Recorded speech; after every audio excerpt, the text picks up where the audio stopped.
muscular y nervioso. ¿Por qué vamos a ver el tejido nervioso ahora? Porque vamos a empezar a ver la neuroanatomía. Entonces ahí ustedes van a hablar de neuronas, de axones, de fibras mielinizadas, de corriente, de transmisión, de potencial de acción. Y si no tenemos la base de lo que es el tejido nervioso, pues esta clase, darla después sería pues dejar de adquirir muchos conocimientos para comprender lo que vamos a ver en la parte de neuroanatomía, ¿no? La neuroanatomía antes se consideraba como una materia independiente, ¿cierto? La medicina. Las grandes materias que ustedes van a ver es la neuroanatomía, la anatomía, la histología y la embriología. Esos cuatro componentes comprenden la morfología y pues viene la fisiología, que antiguamente se veían en semestres diferentes. Entonces, ahora se ha logrado compaginar. Acá nosotros estamos viendo que el tejido nervioso ha evolucionado mucho. Lo primero que nosotros tenemos que saber del tejido nervioso es que el tejido nervioso está formado por neuronas, que son estas células grandes, con bastante citoplasma. Estas son neuronas vivas, preparados por hechos de ratones, preparados muy sofisticados y teñidos con fluoruceína para ver las diferentes comunicaciones que tienen estas células. Entonces aquí vemos que esas neuronas son grandes, es lo que le llama la atención a uno respecto a otras células que son más pequeñas, están a los lados. Entonces el tejido nervioso se compone de neuronas y neuroglias. Neuroglias es equivalente al homónimo de célula glía o células de las células gliales. Este nombre de células gliales por lo menos nos puede guiar a nosotros. Aquí hay tumores como los glioblastomas, que son tumores cerebrales muy frecuentes. Glioblastomas, pueden mirar luego, son de las células gliales. Y las neuronas no producen tumores. ¿Por qué? Porque las neuronas tienen atrofiado el aparato mitótico. Entonces, dicen, no hay cáncer de neuronas, pero sí hay cáncer de células de las neuroglias. Es neuroglias. La gran diferencia entre las neuronas y las neuroglias es que las neuronas, bueno, el tamaño, son hasta 10 veces más grandes, ¿sí? Es que las neuronas transmiten, son células excitables y transmiten potenciales de acción. La neuroglia no lo hace, no transmite ni se despolariza, sino son células que le sirven a las neuronas para darles revestimiento, abrigo, retirar las basuras, asistirlas, mejor dicho, en lo que ellos tienen que hacer. Y lo único que tiene que hacer una neurona es recibir un mensaje, crear una onda de despolarización que vaya por su membrana, que viaje por su membrana y finalmente salga por el axón. Mientras ella se mantenga intacta para hacer esas funciones, ahí está toda la clave, ¿cierto? Pero para que las neuronas hagan esto, pues tienes unas células nodrizas o células cuidaderas, niñeras, madres, sirvientes, criadas, lo que ustedes quieran, que les ayudan. Diferentes experimentos han demostrado que si usted hace un cultivo de neuronas y no le echa células gliales, las neuronas mueren. No son capaces ellas de subsistir solas. Entonces, es un binomio perfecto. Otra característica del tejido conectivo es que el tejido conectivo prácticamente no tiene, perdón, del tejido nervioso, es que el tejido nervioso no tiene tejido conectivo casi. Solo el tejido conectivo que rodea los vasos sanguíneos que llevan los nutrientes y el oxígeno hasta las neuronas, pequeños vasitos como las arteriolas, todo esto, los capilares, tiene tejido conectivo alrededor, pero digamos, el gran andamio, lo que mantiene toda la estructura y mantiene las células en su puesto, las neuronas, son las células gliales. Y entre estas, ese soporte lo dan unas llamadas los astrocitos. Las neuronas no son las únicas células excitables, también existen otras células que son las células musculares. pues también tienen la capacidad de excitación. Pero una célula de un epitelio no tiene la capacidad de excitarse. Excitarse quiere decir despolarizarse y repolarizarse, despolarizarse y repolarizarse, por la entrada o por la salida de iones. El tejido nervioso se ha estudiado desde sus inicios. Estos son uno de los primeros dibujos que se hizo del tejido nervioso, donde ya se identificaban las neuronas. Son dibujos hechos por Santiago Ramón y Cajal, padre de la neuroanatomía, considerado hoy en día también padre de las neurociencias. Entonces él hizo estos dibujos y ya diferenciando que el tejido nervioso estaba formado también, como todos los tejidos, por células, como lo estamos viendo acá.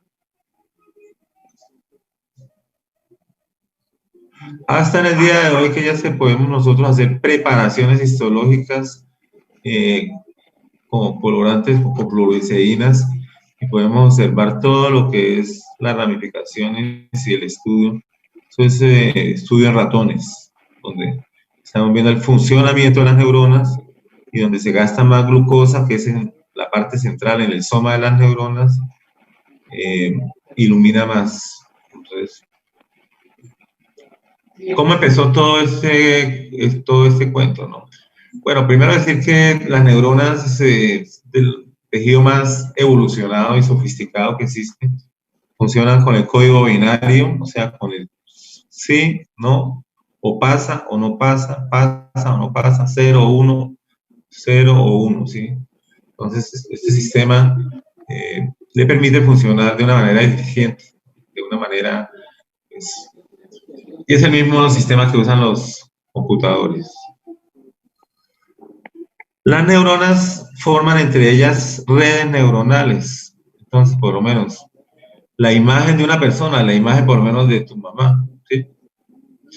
Si tú la recuerdas ahorita, en este momento, en tu mente, se prende una red neuronal que concierne a esa imagen y que va a estar relacionado con la memoria y con otras cosas. Entonces, hay cientos de redes neuronales que están funcionando a medida que nosotros estamos aprendiendo, viendo imágenes o llevando el hilo de una conversación, ¿no? Las redes neuronales, pues, es circuitos de neuronas grandes o pequeños, y que cabe traer a colación acá que estas neuronas a veces, de pronto una neurona que está por acá metida en un circuito se daña y es clave, y entonces se pierden facultades o se pierden otras funciones, y esa es una de las explicaciones de la enfermedad de Alzheimer, ¿no? La enfermedad de Alzheimer es muerte continua de neuronas. Entonces la persona muere una neurona acá, se daña un circuito, se daña una red neuronal, no se acuerda que de la cara de cómo es el hijo, de algo, de que está como, y va empeorando, entonces muerte neuronal continua. Entonces, hasta ahora no es muy clara qué es lo que sucede, pero esa enfermedad aumenta cada día más, ¿cierto? Algunos dicen que es por usar demasiado el cerebro, ¿cierto? El cerebro se gasta. Otros dicen que no, pues el cerebro hay que usarlo porque se mantiene más. No hay algo definido. Pero yo creo que cada uno de nosotros al menos tiene un familiar, ya sea en segundo grado, que tiene enfermedad de Alzheimer, ¿sí? Que tuvo enfermedad de Alzheimer. Desde ese tiempo hasta ese entonces, como nosotros que una gran cantidad de las neuronas que nosotros tenemos se están encima, que vemos nosotros una imagen superior de el encéfalo. El encéfalo, como ustedes saben, no es solamente el cerebro, sino que implica el tallo cerebral y el cerebelo. Estamos mirando por encima, hemos quitado los huesos. Vemos la corteza cerebral. La corteza cerebral son 5 milímetros más o menos de profundidad, cubre todo el encéfalo.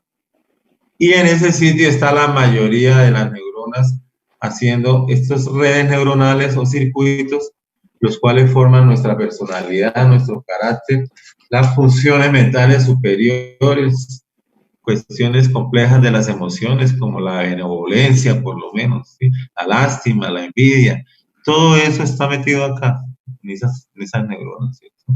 Y esas neuronas en la corteza cerebral, entonces, aquí vemos nosotros las diferentes capas de la corteza cerebral que ustedes van a ver posteriormente, cómo ellas se comunican, cómo hay contactos entre unas y otras.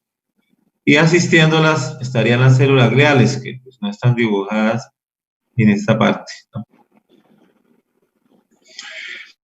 Esto ha permitido con el tiempo y en esta misma vista del cerebro también, que es una vista también desde la parte superior, pero de atrás hacia adelante. O sea, la nariz quedaría hacia este lado, esta es la parte de atrás de la cabeza.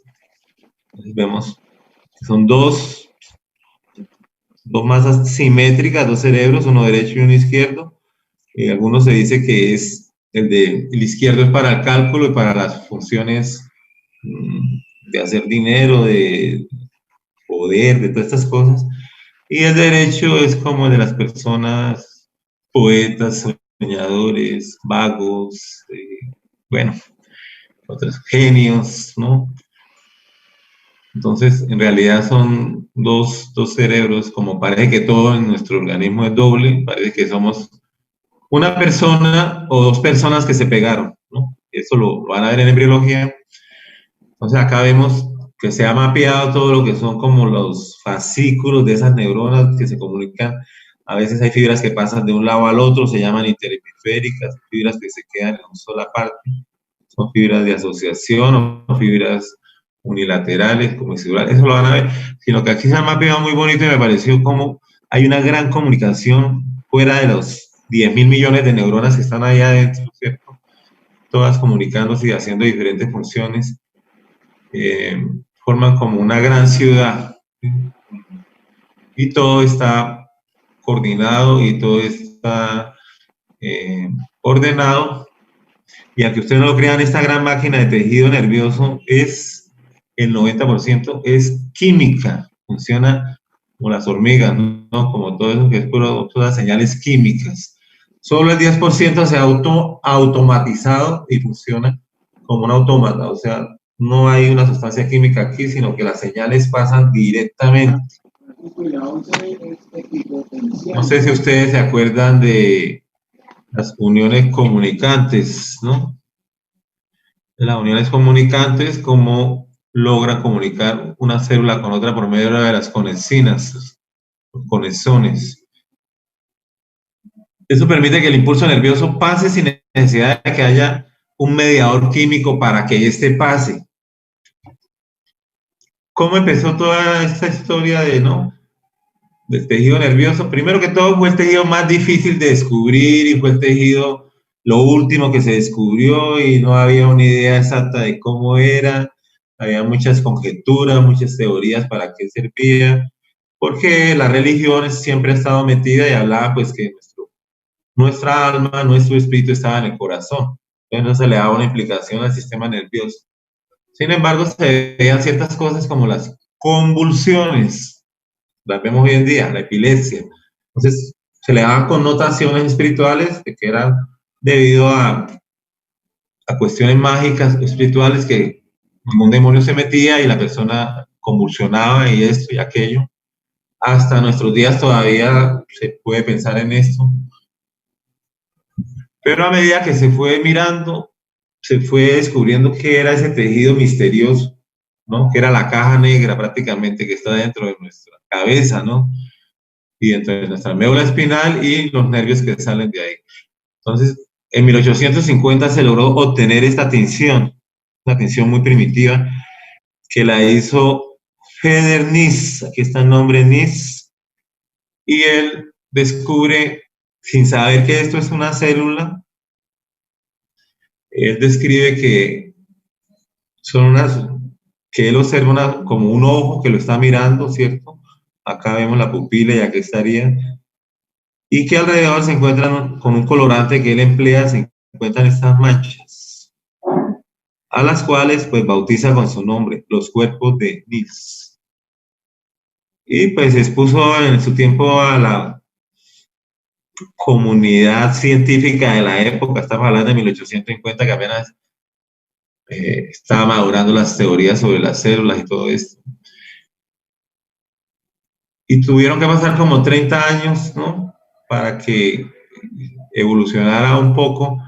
Entonces, los cuerpos de Nist, hoy en día se sabe que son gránulos de retículo endoplasmático, aquí los vemos alrededor, que esto era el núcleo y que esto es el nucleolo. Ya lo podemos ver. Y estas pequeñitas que hay al lado son células de la neuroglia. Pero Nist pudo tener esta imagen en 1858 aproximadamente, ¿cierto? Entonces, los cuerpos de Nist son retículos endoplasmáticos y ribosomas que fabrican neurotransmisores y proteínas y péptidos. También se vio el cono axónico, que es una parte que se adelgaza, donde empieza el axón y termina esta parte que se llama, que compone la neurona, que es el son. Pero no se sabía absolutamente nada. Miraban esto y nadie veía nada.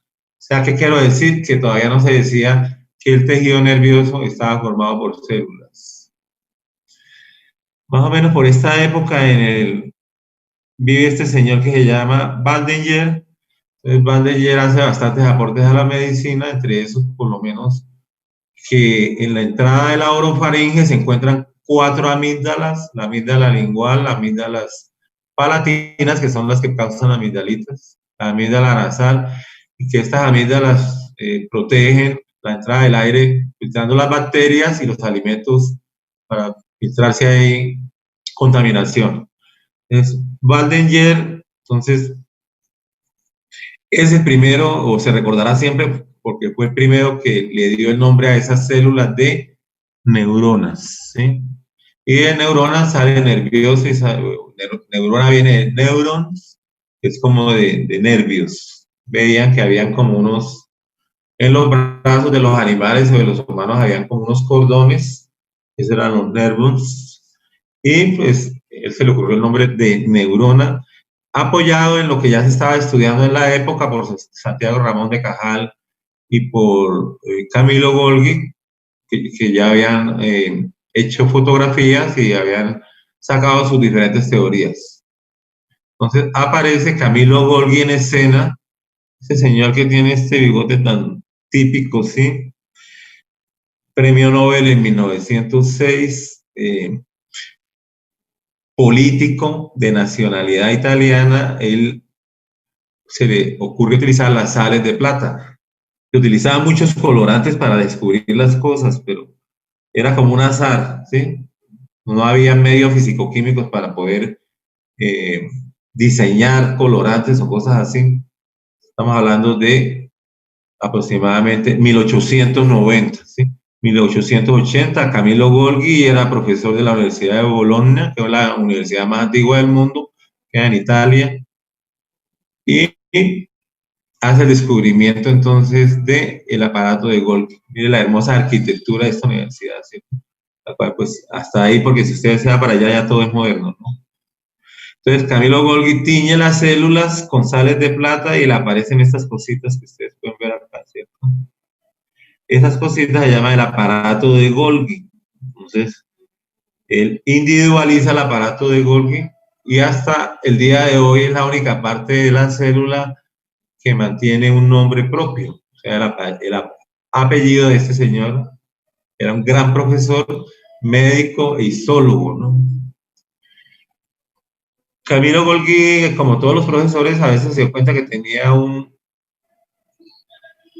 estudiante muy aventajado, muy apasionado por la histología, también médico de la época y amante de la naturaleza, amante de las plantas. Entonces, este señor era su discípulo o su alumno, así como ustedes son mis alumnos en este momento y el día de mañana, pues, pasarán a ser profesores, algunos de ustedes, ¿sí?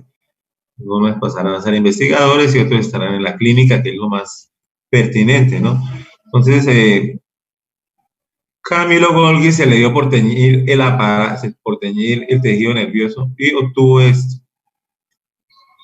Con los otros cortes se veía así como el cuerpo de Nist, como puntos, pero nadie hablaba de nada. Y Camilo Golgi con las sales de plata, su colorante favorito, obtiene esto en los cortes histológicos, que eran muy difíciles de hacer porque son cortes que no deben tener más de 5 o 6 micras de espesor, o sea, en 1 milímetro. Hay 200 cortes en 1 milímetro que usted, ¿no? Y se puso a mirarlos y él entonces saca a Camilo Golgi la teoría reticular, donde informa que el tejido nervioso es un tejido, es un retículo, una malla, una network, o sea, un gran retículo todo pegado por donde fluye corriente eléctrica, hablaba él, por donde fluye, ya que se han hecho muchos experimentos con músculos de sacas de rana, contracciones que se producían, de nervio ya se tenía bastante, pero no se sabía que era bien. Lo cierto es que Camilo Golgi, con su descubrimiento del aparato de Golgi y ahora con delucidar el cuarto tejido fundamental, por medio de la teoría reticular, la expone en la época, pero no es muy convincente. Entonces aparece en escena la ciudad de Navarra, en España. Nace entonces un lindo niño, que ustedes lo ven acá, ¿cierto?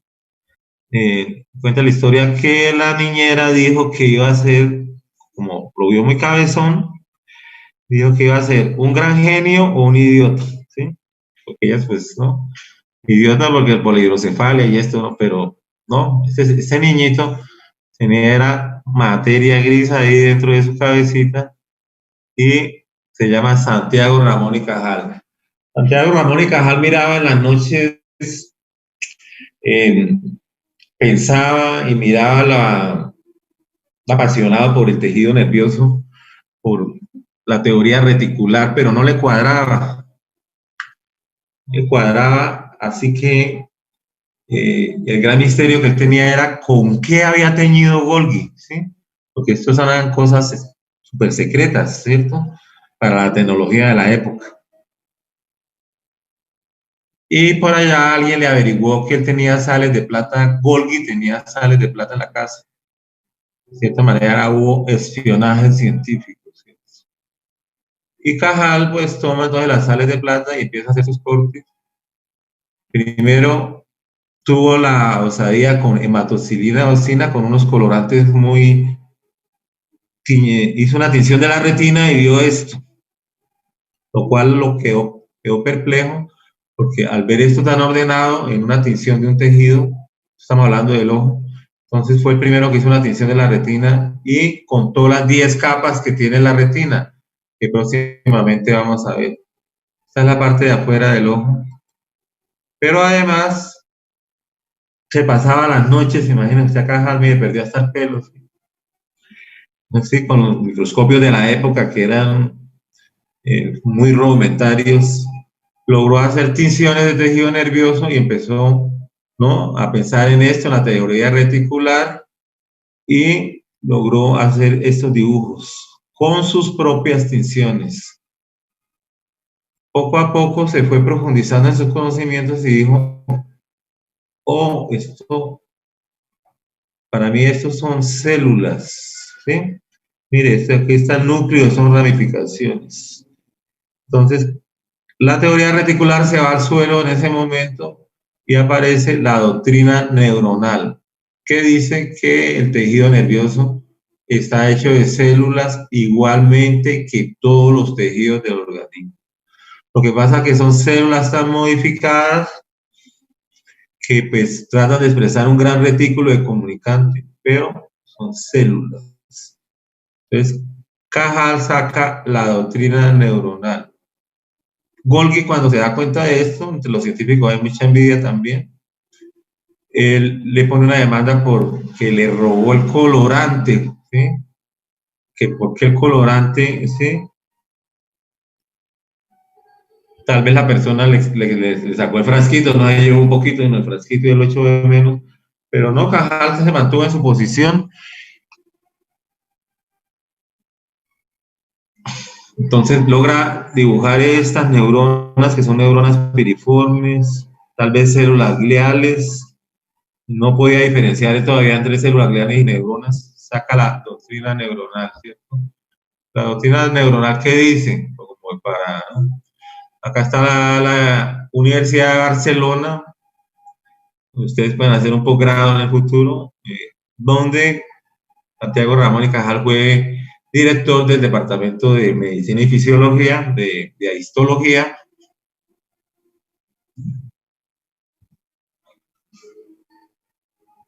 Y entonces, Santiago Ramón y Cajal, es de los científicos de la teoría celular, o sea, hablando descubrimiento de la neurona, ¿sí?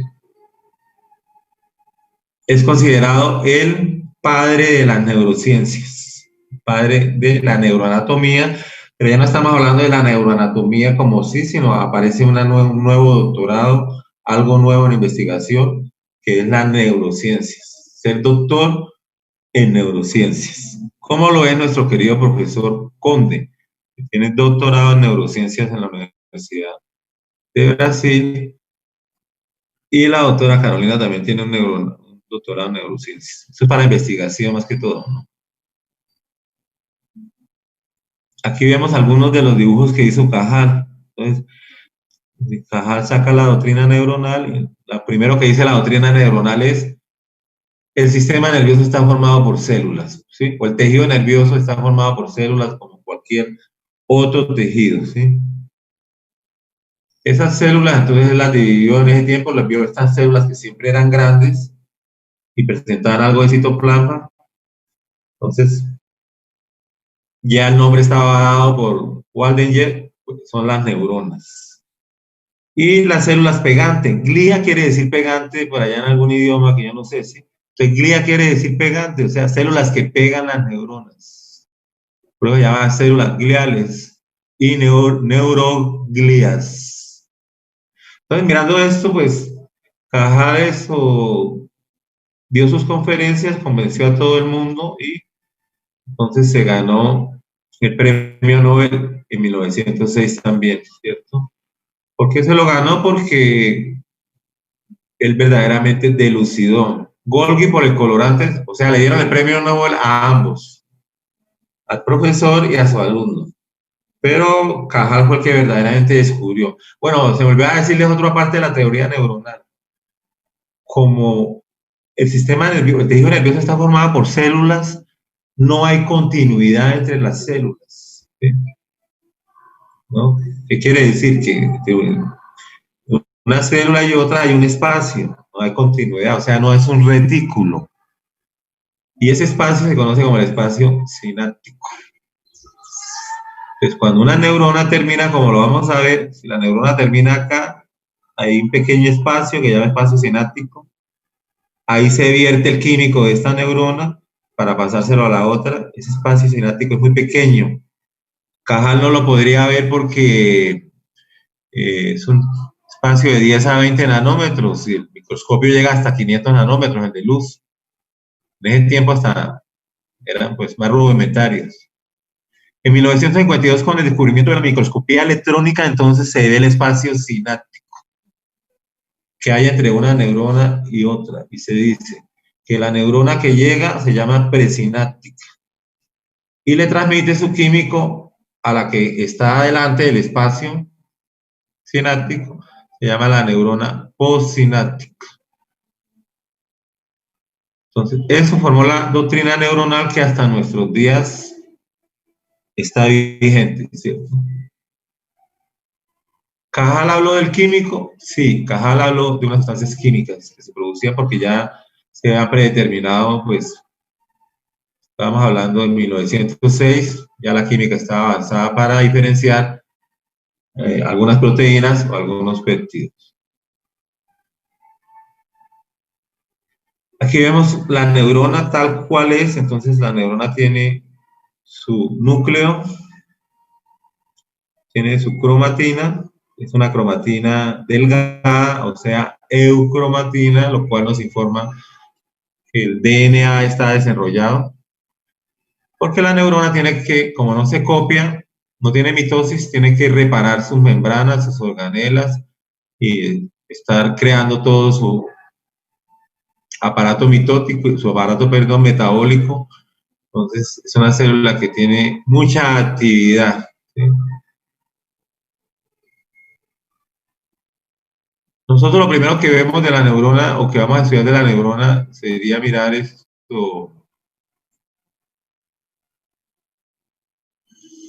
Por acá lo tengo. Que la neurona tiene el soma. Entonces, el soma es la parte que contiene el núcleo. ¿Sí? Son las partes de la neurona. El soma también tiene las organelas. Tiene los cuerpos de Nys, tiene los lisosomas, están en esa parte.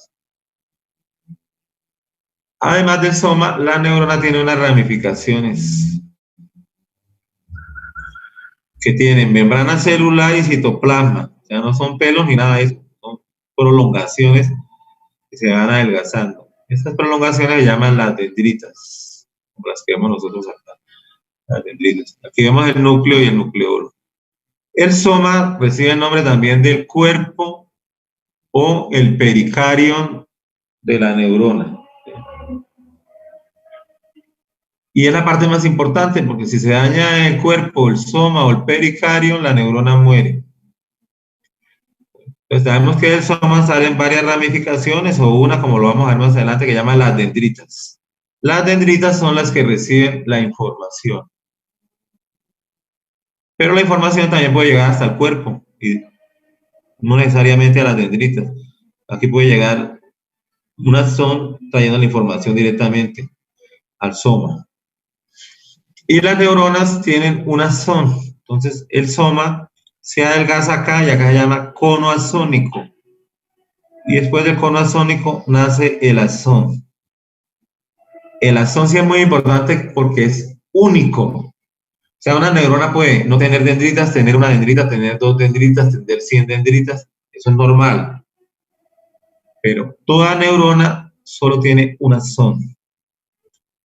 Una de las diferencias que hay entre las dendritas que salen del soma y el axón es que las dendritas se van volviendo delgadas a medida que se alejan de este soma. Se vuelven delgadas, se van ramificando y volviendo delgadas.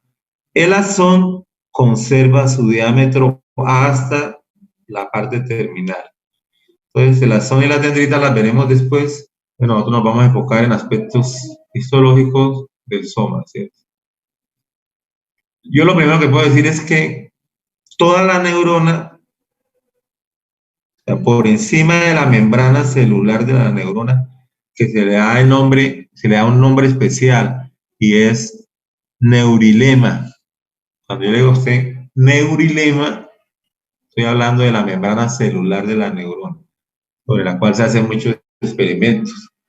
Y hay científicos especializados en la morfología del neurilema.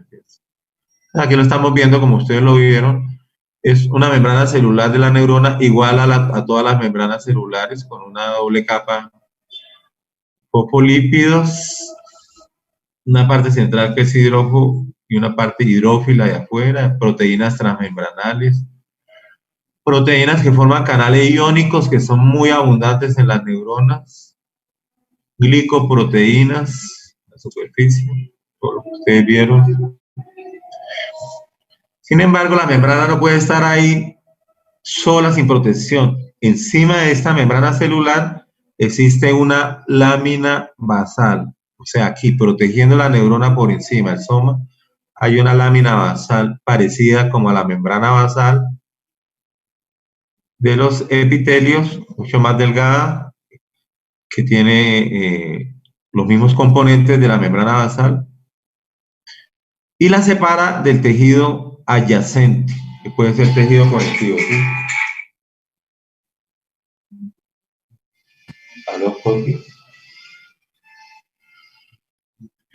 Se puede estar en un tejido adyacente. Y una vez se lo digo para que se acuerden, las fibras musculares también están cubiertas por una lámina basal. O sea, las células no se pegan con su membrana celular tanto al tejido conectivo porque tienen que tener una protección ya que son bastante selectivas o su funcionalidad depende mucho del medio externo. Entonces, esa es la membrana de la neurona, no es que sea para más. Miremos aspectos acá como relacionados con el núcleo, por decir algo. Los núcleos de las neuronas son redondos. Solo en un 90% son redondos, bastante esféricos.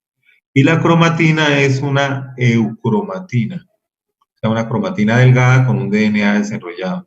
Presenta 3 o 4 nucleolos, pero en este caso siempre vemos uno. Los otros estarían más adentro, en el corte del núcleo, lo cual le da un aspecto de ojo de pescado. Hay algunos otros lugares donde los núcleos pueden ser ovoides o pueden ser no tan redondos, ¿sí? Como en ciertos núcleos del tallo encefálico. Eso ustedes lo verán.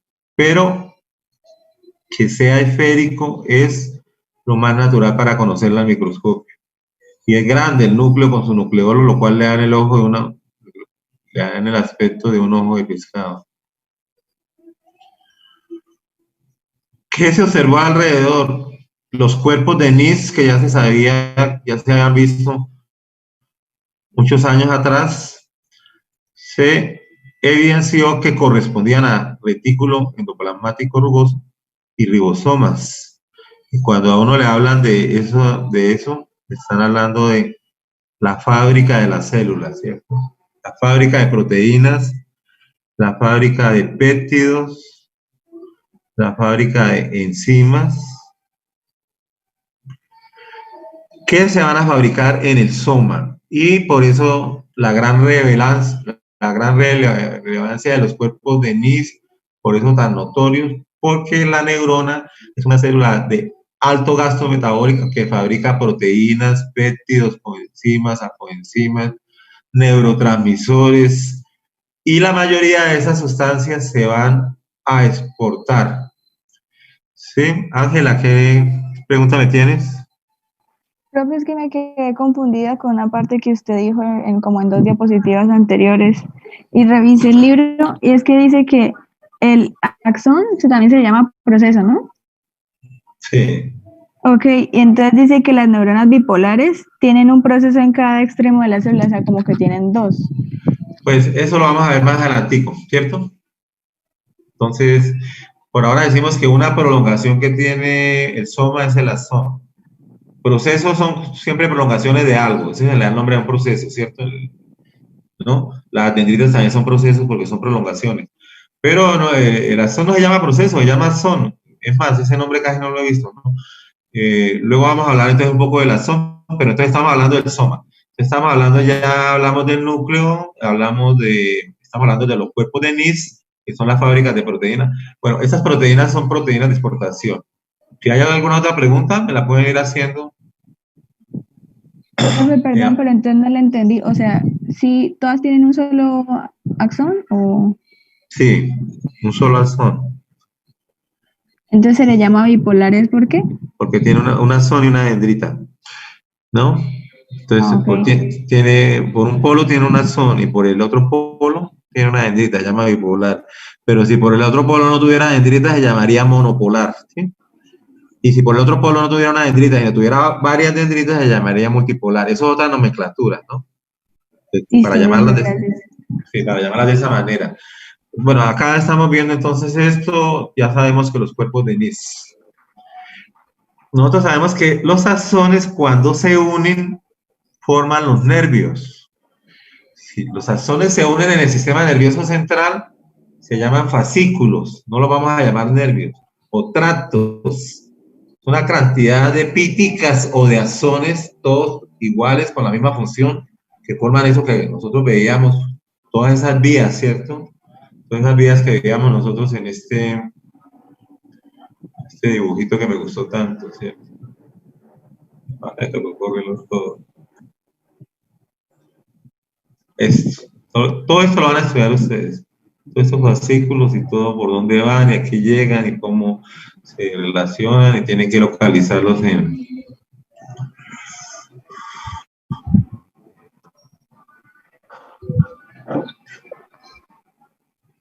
Sí, entonces acá tal vez porque me salté esta, entonces aquí vemos las dendritas, que son como las ramas de un árbol, se van volviendo delgaditas, y un solo axón.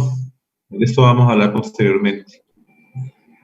¿Qué otras cosas vemos nosotros en el soma? ¿Sí?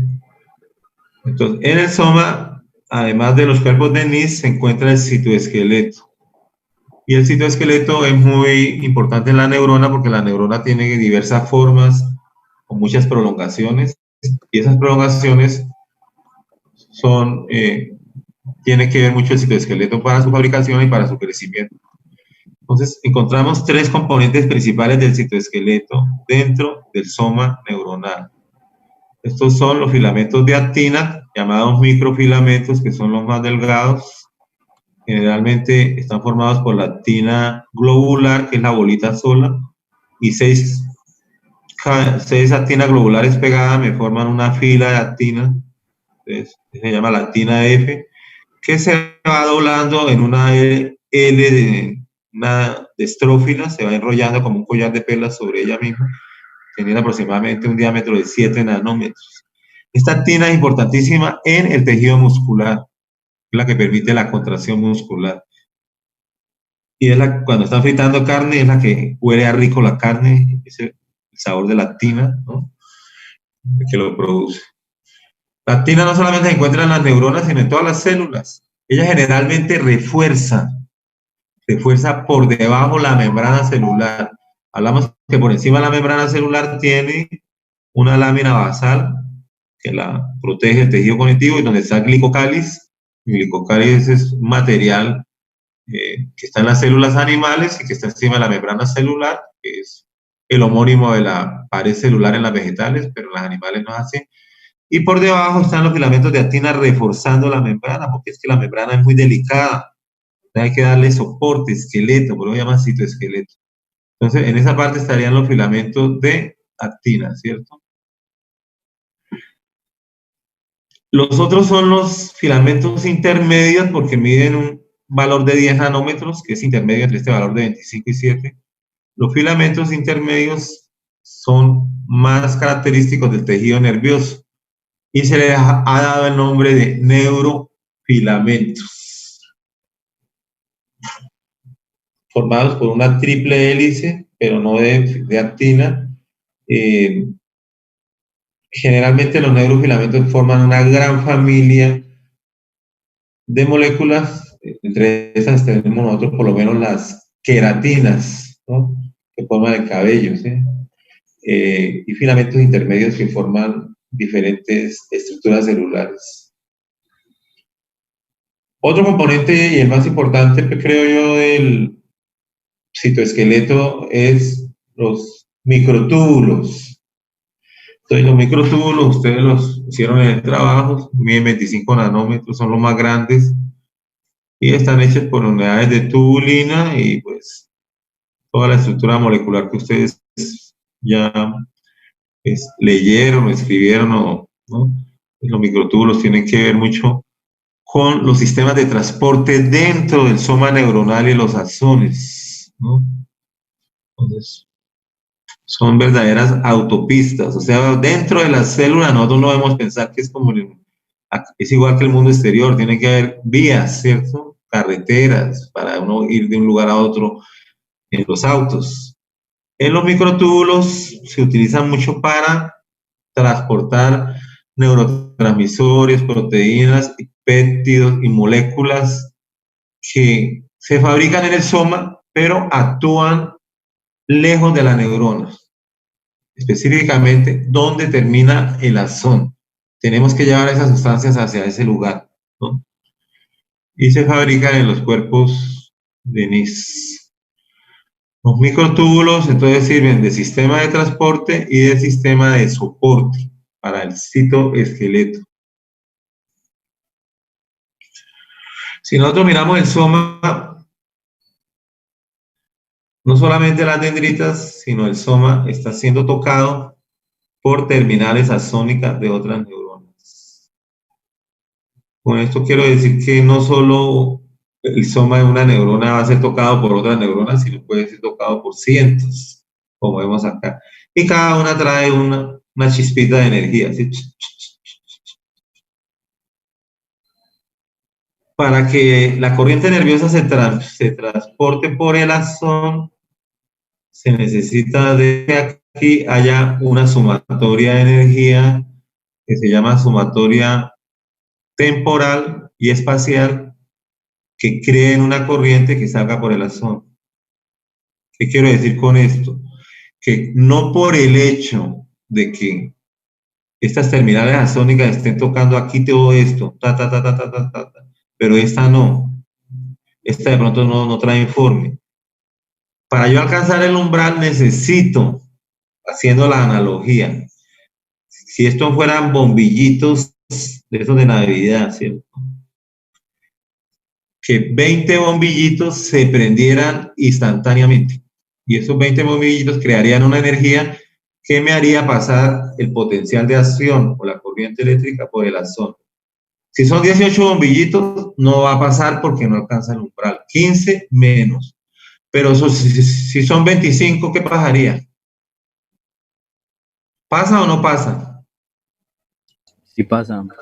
Pasa, porque ya después de 20.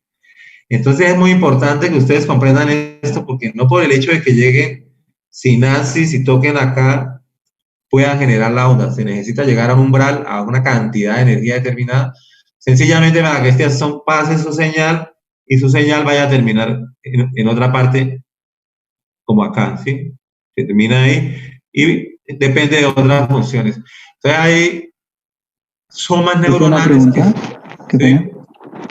¿Sí? Entonces, a mayor cantidad de estímulos sobre la neurona, ¿el impulso sináptico aumenta su velocidad? No, es pasa o no pasa, pero no tiene nada que ver con la velocidad. ¿Cierto? O sea, si tú logras llegar al umbral, tras 20 bombillitos instantáneamente se prendieron, sumaron la potencia que se necesitaba y por el cono axónico sale la transmisión de ese impulso. Si es menos, no. Pero si es más, ¿qué pasa? Pues más sale más rápido, ¿cierto? Si son 30, si son 40, de todos estos. Pero yo con 20 necesito. Esto nos habla a nosotros del poder de las decisiones. Cuando usted tiene que tomar una decisión, de pronto, por aquí está diciendo usted, no, pero es que pasa esto y por acá. Sí, es que esto va a suceder y yo no sé qué, pero es que si se entera mi suegra, tal cosa, pero es que dejo de ganar, yo no sé qué. Hasta que de pronto se suman muchos impulsos. Usted decide, ¿cierto? ¿Lo hago o no lo hago? Ese umbral lo van a ver ustedes en fisiología y la neurona siempre está por debajo. Cuando alcanza ese umbral, la membrana se despolariza y se genera una onda a través de la membrana que va a viajar hasta el final para que el químico se granule, pase al espacio sináptico y la otra neurona reciba en sus receptores su información y siga con el impulso nervioso, ¿no? Bueno, aquí podemos ver. Una pregunta referente a eso. ¿Todas las neuronas tienen el mismo ese potencial o mínimo de energía que requieren o varía, depende del tipo de neurona o la posición en la que esté? Casi generalmente es como un potencial estándar en ellas, ¿no? Porque por lo menos, sí, yo le digo a usted una cosa, uno por lo menos, hay una frase que dice, la copa que derrama, ¿cómo es? La última gota que derrama la copa. Se refiere a esto, ¿cierto? Si usted tiene estímulos, si alguien lo está molestando, usted se deja y esto y aquello, y empieza a hacerle estímulos mayores, a ofenderlo mayormente, pues alcanza un umbral y usted reacciona, ¿cierto? Pero mientras hay gente que reacciona con menos, ¿cierto? O sea, que se enoja con menos cantidad de ofensas que otras. Y nosotros los que ya tenemos como, uno sabe que la inteligencia emocional lo lleva a que cuando uno ve estas situaciones no debe estar como callado porque genera más, usted por lo menos en una riña o en algo, usted contesta mal o contesta esto, entonces genera más y hace que pues se alcance el umbral más fácilmente. Pero lo que yo quería decir más que todo con esto es lo relacionado, que no es que por el hecho de que estén tocando impulsos nerviosos al soma o a las dendritas, no necesariamente va a pasar el impulso nervioso. Bueno, sigamos acá. Además del núcleo, las neuronas tienen lisosomas. Entonces, los lisosomas de las neuronas son muy sensibles a la falta de oxígeno. Como la neurona está haciendo un metabolismo muy alto, verbigracia, el tejido nervioso pesa aproximadamente 1300 a 1500, bueno, el encéfalo pesa 1350 a 1400 gramos, o sea, 1,5 kilos. Y el resto del cuerpo, si usted pesa 80 kilos, el resto del cuerpo pesaría 78,5 kilos. Ese 1,5 kilos se come el 20% de la energía que nosotros consumimos. O sea, el encéfalo gasta el 20% del oxígeno del gasto cardíaco, 1,5 kilos. Y el otro 80% es para los 78 kilos. Entonces miremos que es altamente metabólico y consume altas cantidades de oxígeno constantemente. La energía de la neurona es la glucosa, ¿sí? La glucosa rápidamente se mete por los capilares sanguíneos, cruza la barrera hematoencefálica y entra. Y la neurona está haciendo muchísima actividad, una célula altamente metabólica. Entonces, si le falta el oxígeno, va a ser rápidamente sensibilizada. Y esta fracción equivale más o menos entre 5 y 7 minutos. O sea, entre 5 y 7 minutos de privado de oxígeno puede alcanzar la muerte, sobre todo de la corteza cerebral, donde están las funciones mentales superiores que yo les hablaba anteriormente. Puede que queden funciones hacia abajo, en el tallo cerebral queden los centros cardiorrespiratorios. Ahí queda usted en estado vegetativo, porque ya su cerebro o sus cortezas, todo eso está, todos esos circuitos están destruidos, o sea, ya usted ha desaparecido como persona. La gente no entiende eso, pero uno les explica. Ellos siempre creen en el milagrito, ¿cierto? Que la persona va a despertar, que la persona... ¿sí? Profe, Siempre que una ¿existe el persona... problema con reanimar a ciertos pacientes, como después de cierto tiempo? ¿Es el riesgo que uno corre, que queden en estado vegetativo? Pues sí, si lo miramos de diferente... Usted sabe cuánto le cuesta al sistema de salud un paciente en estado vegetativo, ¿cierto? Con 4 pañales diarios y con toda la asistencia y todo eso. Pues un paciente vegetativo está valiendo 200 millones al año, ¿sí? Al sistema de salud. Entonces, no es que si usted lo reanima mucho, puede que sobreviva, pero ya con muerte cerebral, y sí va a quedar para el sistema de salud un gasto, ¿sí? Y ahora, si de pronto va a quedar con déficit cognitivo, o sea, va a perder funciones mentales superiores, no todas, pero queda discapacitado. Entonces también va, digamos, pues uno siempre quiere que sus familiares vivan. Yo me acuerdo del doctor Chávez que él decía, no reanime más de 15 minutos. O sea, que reanimación, usted ya sabe cómo deben reanimar. Que uno de pronto se ve abocado a hacerlo en un momento que menos piense. Verbigracia, por lo menos, ¿sí? Una persona recibe una descarga eléctrica potente. El corazón pierde el ritmo del sístole y diástole y queda como una gelatina. Entonces, ahí es donde usted debe reanimar para comprimirlo y que dándole oxígeno por la boca y comprimiendo el corazón, como tiene un sistema de válvulas, la sangre sigue circulando y no se puede devolver porque la válvula funciona mecánicamente y lo mantiene vivo mientras llega a un centro hospitalario en 10, 15 minutos, lo mantiene vivo y ahí sí lo reanima, ¿cierto? Pero si usted que más de 10 minutos y cuando llega al centro hospitalario aún está vivo, ya está en estado vegetativo prácticamente. Entonces es muy importante estos primeros auxilios que lo vean ustedes al menos por YouTube, ¿sí? Cómo se hace una reanimación. Por lo menos hay que ponerlo sobre una superficie dura, si no resulta partiendo de las costillas. Y si es una persona anciana es peor y resulta peor lo que usted está haciendo. Dice, no, él hubiera sobrevivido, pero fue que le partieron las costillas, sí, no sabía reanimarlo bien, etcétera. Cosas así. Los lisosomas son muy sensibles a esa falta de oxígeno, o sea, después de 5 minutos los lisosomas se vuelven impermeables, se vuelven permeables y dejan salir las enzimas proteolíticas. Las hyaluronidasas, las proteasas y todas estas enzimas, como la destrucción de las bacterias y de todo se lleva dentro de los lisosomas. Al salir las enzimas empiezan a lisar todas las organelas. Empieza el proceso que se llama autólisis. Y las neuronas son muy sensibles. 7 minutos, 10 minutos, ya después de 10 minutos. Lo más curioso es que el doctor Chávez nos dijo que no, más de 15 minutos no. Y un día llegó el papá del doctor al centro médico, que llegó el papá del doctor Chávez, venía así, y el doctor Chávez empezó a reanimarlo, claro, su papá. Y entonces yo le dije, doctor Chávez, ya 20 minutos, ¿sí? Porque Usted nos dijo que era hasta 15. Entonces, uno de la desesperación. Hay gente que hasta reanima hasta media hora. Eso. Ustedes si reaniman y miran la pupila, y la pupila está grande y sigue reanimando, ya han perdido lo que estén haciendo, ¿cierto?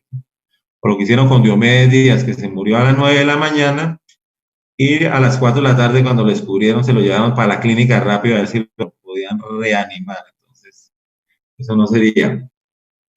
Entonces, acuérdense ustedes que el tejido nervioso es muy sensible a la carencia de oxígeno, ¿no? Nomás si su corazón deja de palpitar 2 o 3 veces, que quede en un pequeño paro, usted se desmaya inmediatamente, ¿sí? Se desploma.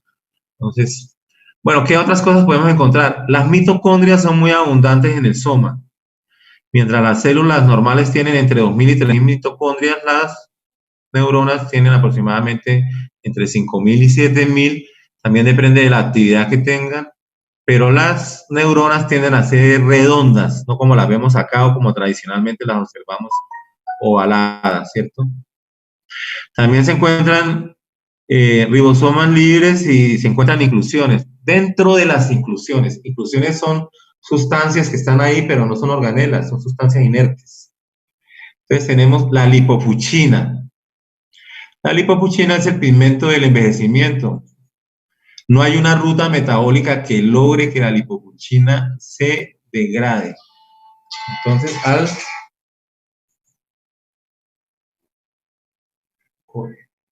al degradarse, al no poderse degradar la lipofuchina, se acumula, y al acumularse, las neuronas se envejecen. Entonces, la lipofuchina es el pigmento del envejecimiento. Y todavía no se ha encontrado una ruta.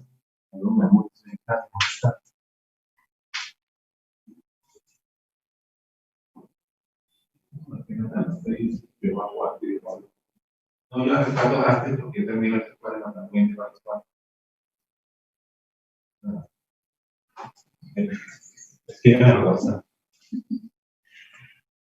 Bueno, jóvenes, entonces, la lipofuchina, si usted lograra encontrar una ruta metabólica para destruirla, la neurona viviría más tiempo.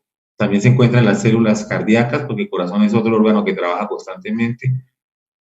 Y es un pigmento pardo, amarillento, que no tiene una ruta metabólica para degradarla. Al acumularse, la neurona pierde agua y las células pierden agua y se envejecen. Se ha calculado que si lograra, por algún método, descubrir la ruta de degradación de la lipofuchina, se podría aumentar la vida más o menos inicialmente hasta los 150 años, ¿cierto? Pero en los estudiosos de la longevidad dice que la vida se puede posiblemente en el futuro llevar hasta los 500 años, ¿no? Cuando se descubra bien y que se miren los métodos. Entonces ustedes podrían estudiar otras carreras. ¿Cómo?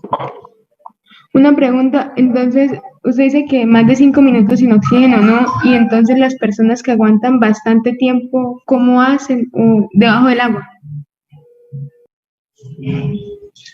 Eso me hace acordar de que alguien me preguntó, ¿cómo te ha ido a ti en el matrimonio? Yo le dije, en mi matrimonio parecen 15 minutos. Dije, uy, si usted lleva 10 años de casado, le dice, parecen 15 minutos, pero debajo del agua, sí. Esa gente que se adapta, mija, ¿entiende? Se adapta y desarrolla más mioglobina en los músculos. La mioglobina es una proteína que también transporta oxígeno. Puede estar ¿no? Y está en ciertos animales como las ballenas, las focas, esto que demoran media hora debajo del agua y todo. Pero viene en un proceso de adaptación. Yo digo en términos generales, que si una persona común y corriente, sí, por lo menos usted, como matan muchas personas, que una persona con mucha fuerza le pone una almohada sobre la cara y la tiene ahí, la tiene, 5 minutos ya la tiene sofocada, ¿sí? Porque fuera de eso, pues la persona, la desesperación que tiene y todo esto, pues pierde más oxígeno. Por eso cuando hay traumas severos craneoencefálicos, entonces inducen coma barbitúrico para que las neuronas funcionen muy lentamente y no consuman oxígeno. Porque si consumen oxígeno, entonces se van a destruir porque no lo van a conseguir. Entonces es mejor meterlos en esos comas inducidos para llevar y bajar la temperatura igualmente, ¿no? Para que haya menos daño. Lo mismo sucede Cuando hay infarto del miocardio, se trata de dar medicamentos que bajen la frecuencia cardíaca. Si el corazón disminuye el número de palpitaciones por minuto, pues gasta menos energía y de esta manera las células que están demandando oxígeno por isquemia no necesitan y se pueden preservar, y eso es uno de los tratamientos, ¿no? Entonces pueden ser 5, 7 o 10 minutos, ¿no? Pero usted haga el ensayo nomás, meta la cabeza debajo del agua y mira a ver cuánto es capaz de dejarla. Verá que si demora minuto y medio, es mucho, ¿cierto? También ese es un deporte y es hasta peligroso porque una vez una muchacha de estas que era campeona mundial bajó los 140 y pico de metros y cuando subió llegó muerta. Entonces murió, ¿no? Son deportes de riesgo, ¿no? De la voluntad. Y eso que ellos tienen ahí, cada 10 metros hay buzos de seguridad que están pendientes, cualquier cosa. Pero no aconsejo practicar ese deporte. Bueno, estaba hablando de la lipofucina. Entonces, ¿sí? Qué pena, una preguntita. ¿La lipofucina se produciría entonces en los cuerpos de NIS, cierto? ¿O dónde? No, es un residuo de... ¿Pero de dónde sale? Es un residuo lipídico que sale generalmente del aparato del retículo endoplasmático liso, ¿sí? Se va acumulando, se produce en todas las células. En realidad no se conoce bien su procedencia, pero se acumula y no puede, por eso lo consideran. Entre más esté acumulado, calculan la edad de las células, sobre todo las células que tienen bastante metabolismo. Acuérdense que las células son una unidad viva, es la unidad de la vida y hace su metabolismo y todas sus funciones en su interior, que es, pues lo vieron ustedes el semestre pasado, es sorprendente, ¿no? ¿Qué otros? Esto, o sea, y cuando hablamos de los cuerpos de NIS, hablamos solamente de retículo endoplasmático rugoso, o sea, el liso no entra ahí. Y ribosomas. Ah, listo, gracias, profe. El liso no. El liso generalmente, y una vez para decirle, generalmente tiene unas cisternas que almacenan calcio. Es la función del, ¿no? Y los residuos de ellos producen más que todo la lipofucina. Pero a nivel celular se está produciendo por el metabolismo que está sucediendo continuamente en las células. Bueno, otro pigmento que encontramos es melanina. Es el mismo pigmento que le da el color a la piel. Esto hace que ciertas partes del encéfalo se vean negras. Por lo menos tenemos la sustancia negra que se identifica precisamente por esto. Otro pigmento es el sulfato ferroso, que se encuentra también acá adentro. El sulfato ferroso también, pues, existen ciertas neuronas que tienen ciertas funciones, pero, digamos, nos ayudan a distinguir cosas como los núcleos rojos que están dentro del encéfalo, los cortes. Entonces, eso es más o menos lo que concierne al soma neuronal. Entonces, como ven, es una cosa más como celular, como lo que ustedes vieron. Entonces, nosotros sí pasaríamos a hablar de otras partes. El soma neuronal hace que a la neurona se le dé un nombre. Entonces, por lo menos, nosotros tenemos acá que estas neuronas que tienen un soma en forma de pirámide se llama neurona piramidal o neurona triangular. Esta tiene un soma en forma de pera, entonces se llama neurona piriforme. Esta tiene una forma de grano, entonces se llama neurona granular. Y así, o sea, cuando ustedes tienen forma estrellada o forma fusiforme o forma en cesta, ¿no? Eso quiere decir que nos estamos refiriendo a la forma del soma de la neurona. No nos estamos refiriendo ni a las dendritas ni a la zona. Es una nomenclatura que se tiene, ¿no? Miremos ahora entonces cómo clasificar las neuronas de acuerdo a otras estructuras antes de verlas. Entonces, la primera neurona que existe es la neurona primitiva que se desarrolla del ectodermo, que sería como esta, pero quítele esto. Es lo que decía ya la niña, ¿cierto? Solo tiene axón, pero por el otro polo no tiene nada. Esa neurona se llama neurona unipolar o monopolar. Su nombre es fácil de recordar. Por un solo polo tiene una ramificación. Como lo vemos acá. ¿Sí? Por el otro polo no. Esos neuroblastos son primitivos de la vida embrionaria. ¿Cuál es el problema de ellos? Que a veces quedan congelados y no se desarrolla la neurona y entonces se vuelven canceríferos, ¿sí? Se vuelven canceríferos y uno de los mayores problemas es que quedan neuroblastos en la retina y se forma el retinoblastoma, ¿sí? Entonces, el retinoblastoma es un tumor y ese tumor destruye el ojo y hay que sacar el ojo. Generalmente a uno le va a pensar porque es niños pequeños, niños de 3, 4, 5 años. ¿Quién lo va a abordar para decirle que hay que enuclearle un ojo?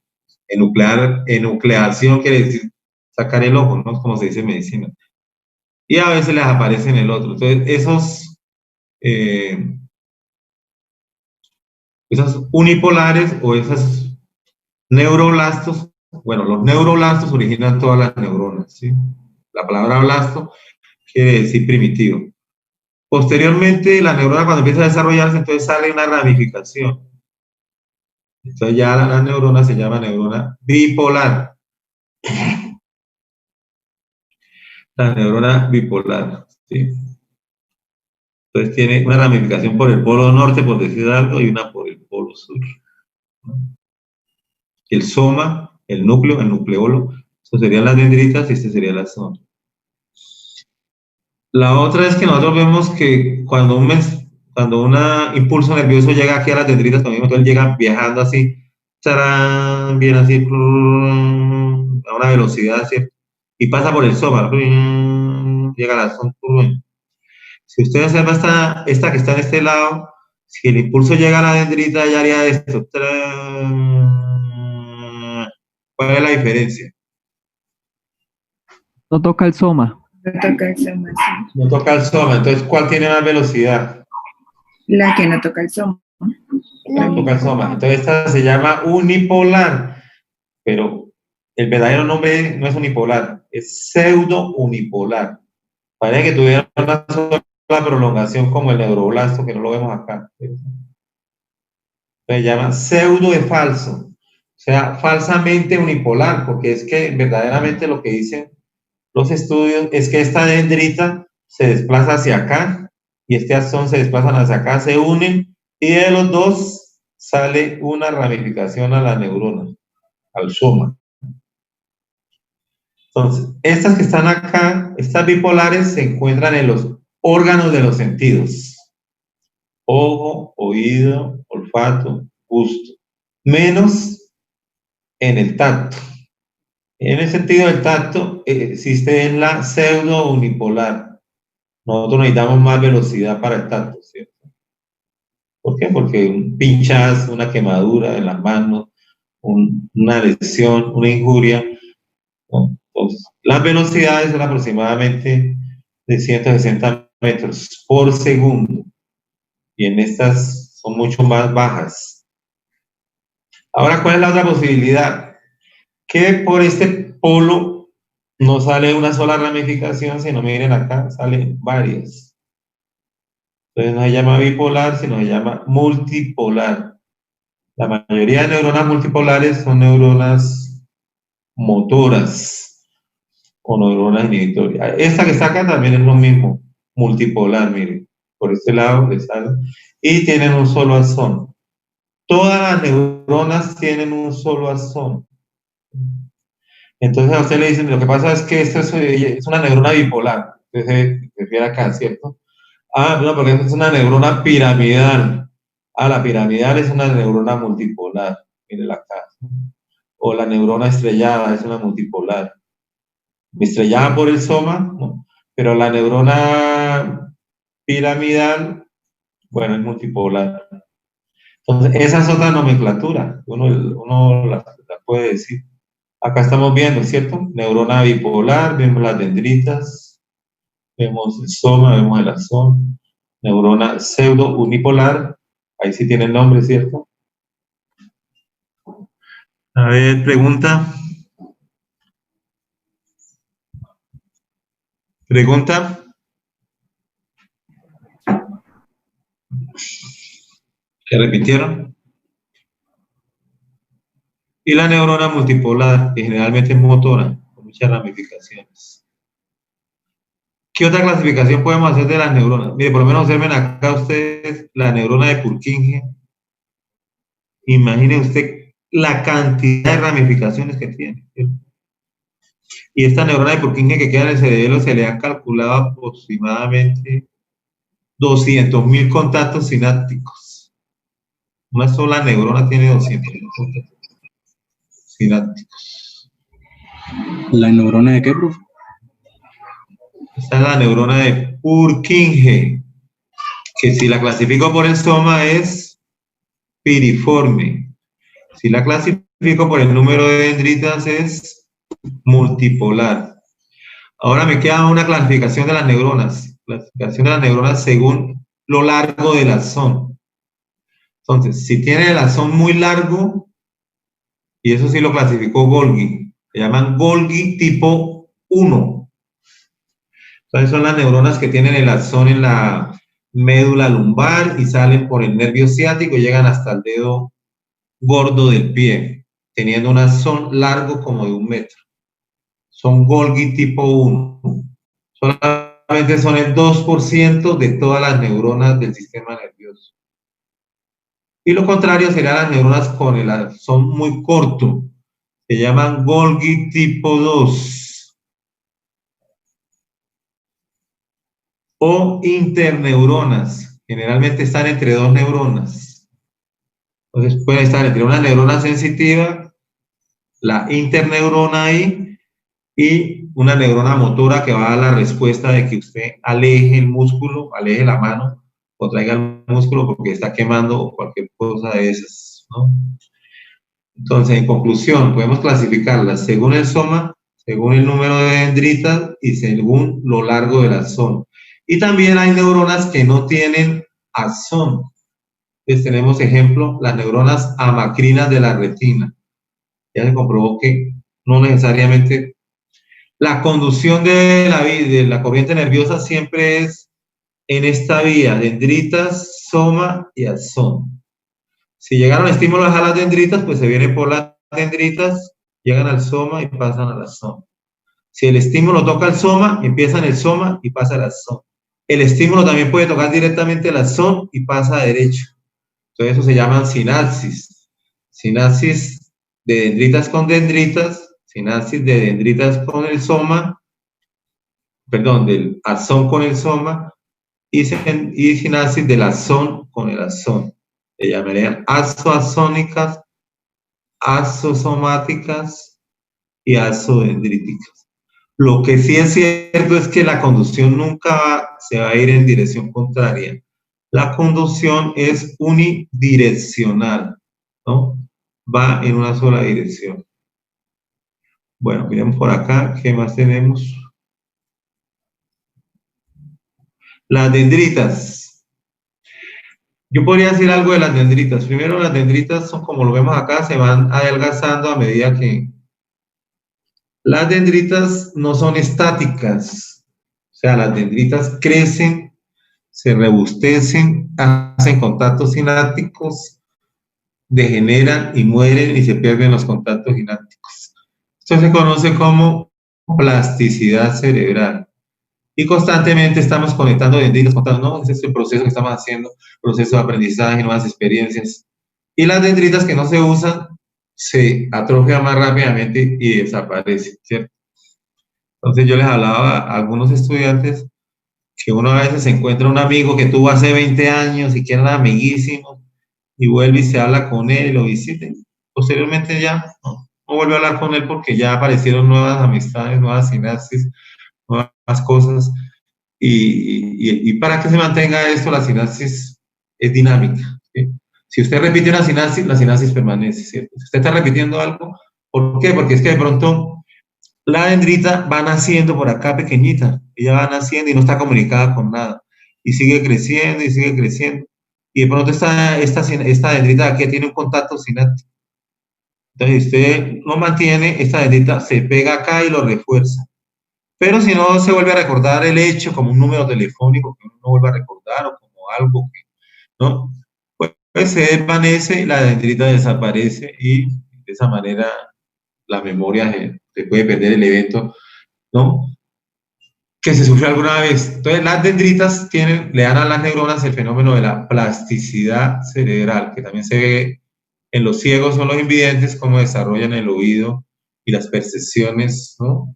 debido a que no están, generalmente el 70% de lo que nosotros procesamos tiene que ver con imágenes, ¿no? Nosotros estamos viendo continuamente y procesando en base a imágenes y a recuerdos y etcétera. Entonces las dendritas están formadas por microtúbulos y presentan también cuerpos de Nis, partes de organelas, porque son prolongaciones del soma. Si usted suma el área de todas las dendritas, sería más grande que el área del soma, donde está el aparato de fabricación de neurotransmisores.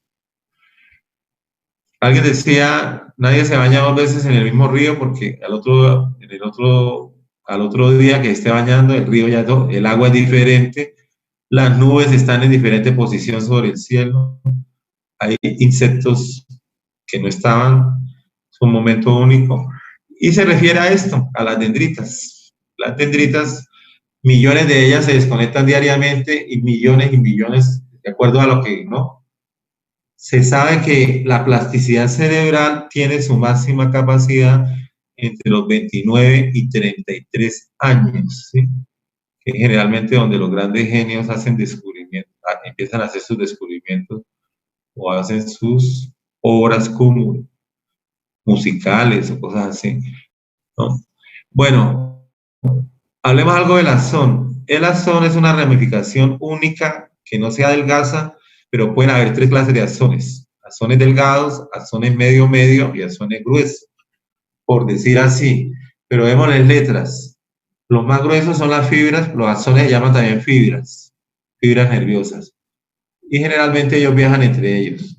Yo les decía que cuando están en el sistema nervioso central se llaman tractos o fascículos, y cuando están por fuera del sistema nervioso central se llaman nervios.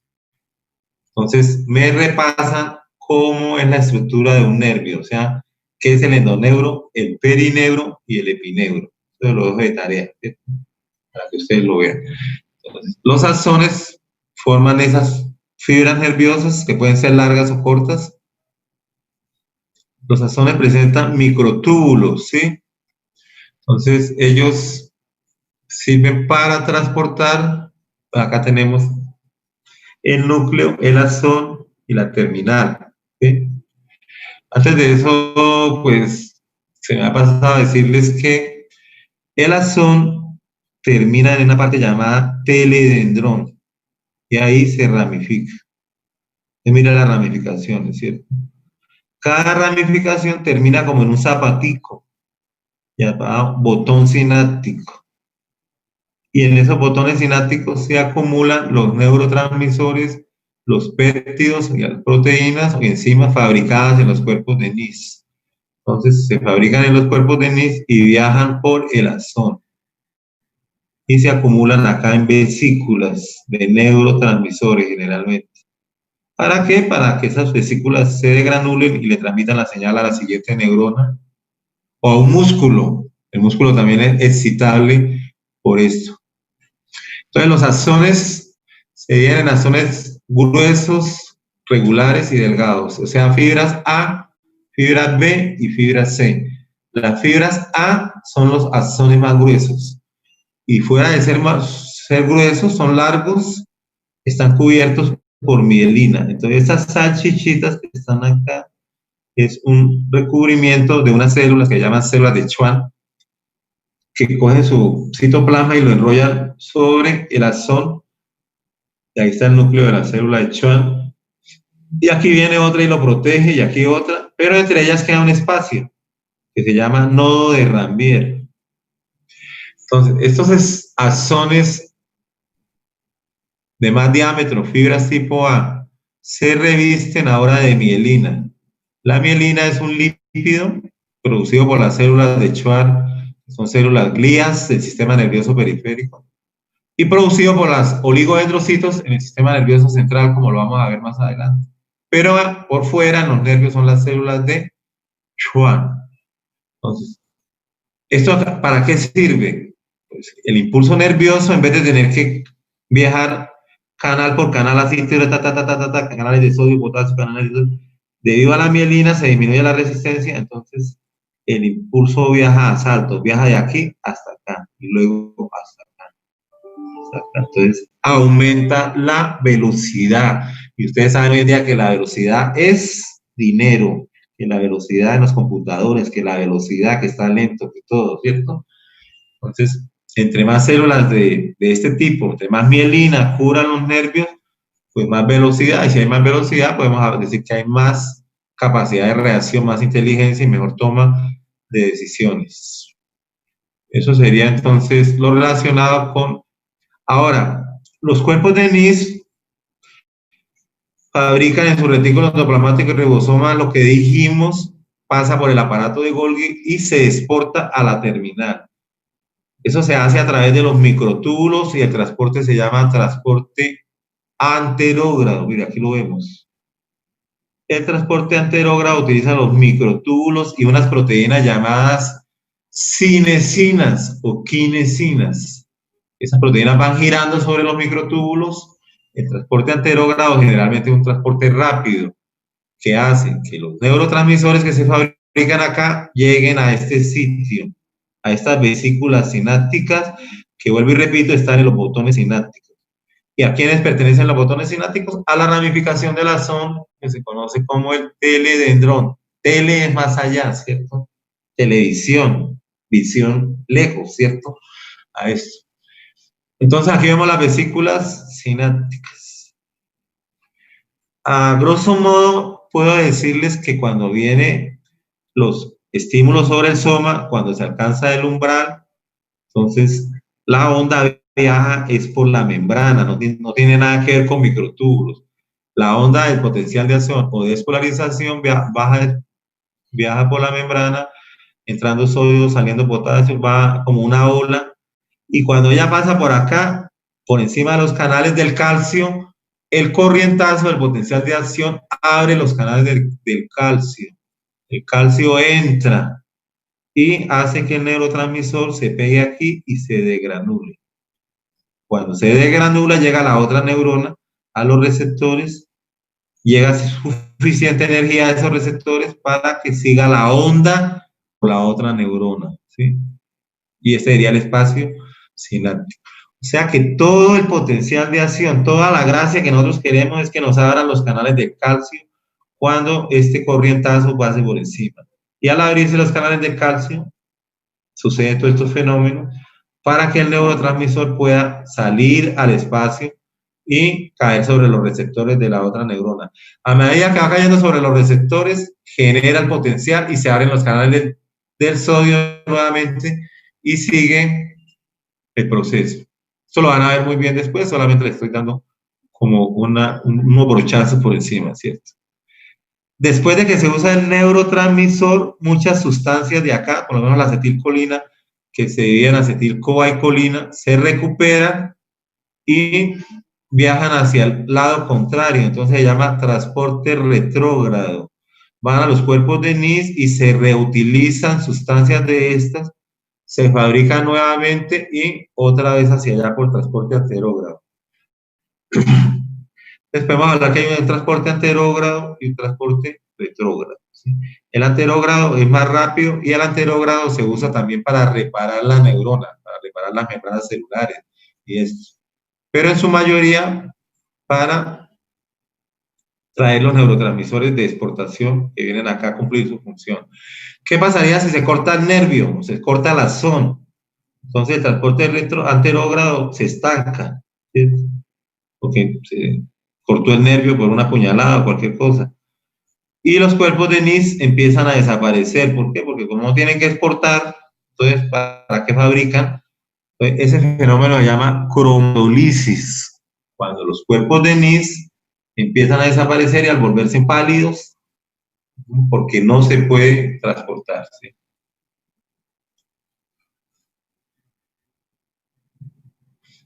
Si observamos nosotros los axones del sistema nervioso central, entonces vamos a ver algo de las células gliales. Tenemos nosotros los oligodendrocitos. Estas células equivalen a las células de Schwann en el sistema nervioso periférico, que fue lo que vimos anteriormente. Pero hay una diferencia, que la célula de Schwann solo envuelve un axón, hace esto, una prolongación y solamente hace esto. El oligodendrocito, ustedes ven que hace uno, otro, tiene muchos bracitos y esos bracitos recubren los axones con mielina. Entonces el oligodendrocito es del sistema nervioso central.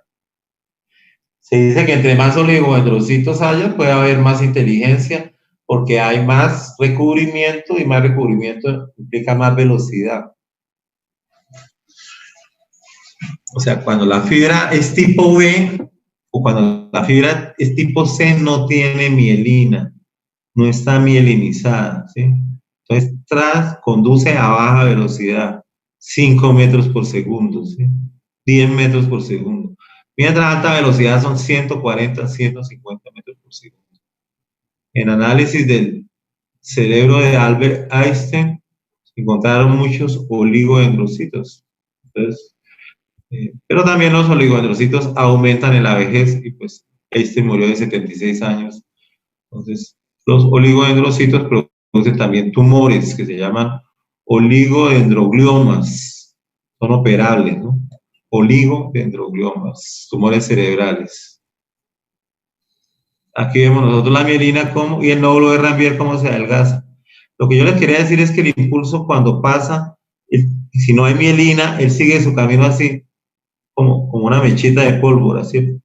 Abre canales, cierra canales, abre canales. Porque el canal de sodio aquí abre el siguiente y el siguiente abre el siguiente, ¿no?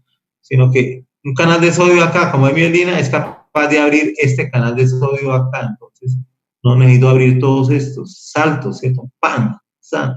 Y aumenta la velocidad en los botones terminales.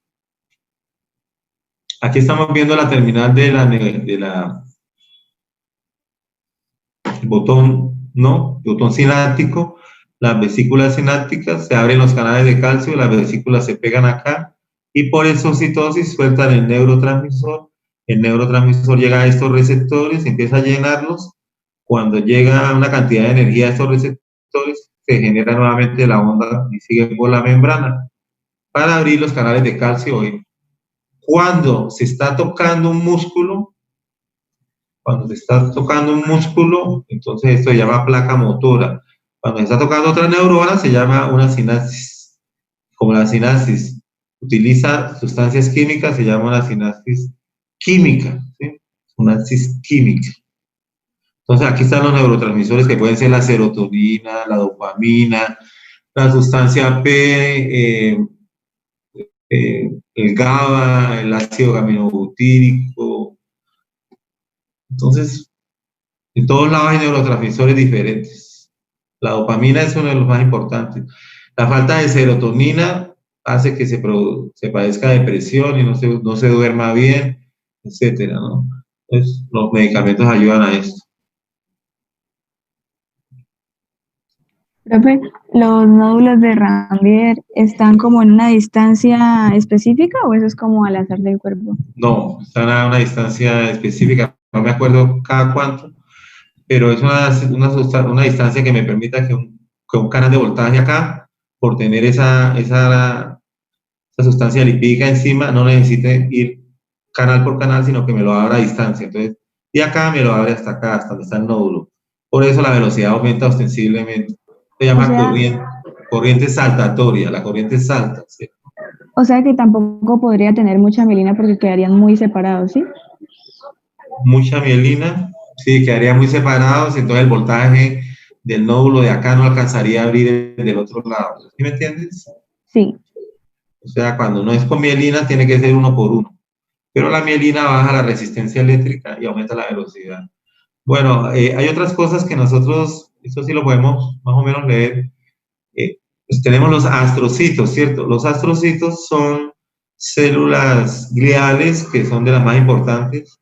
Asisten a las neuronas, les retiran el potasio, les retiran neurotransmisores ya reutilizados.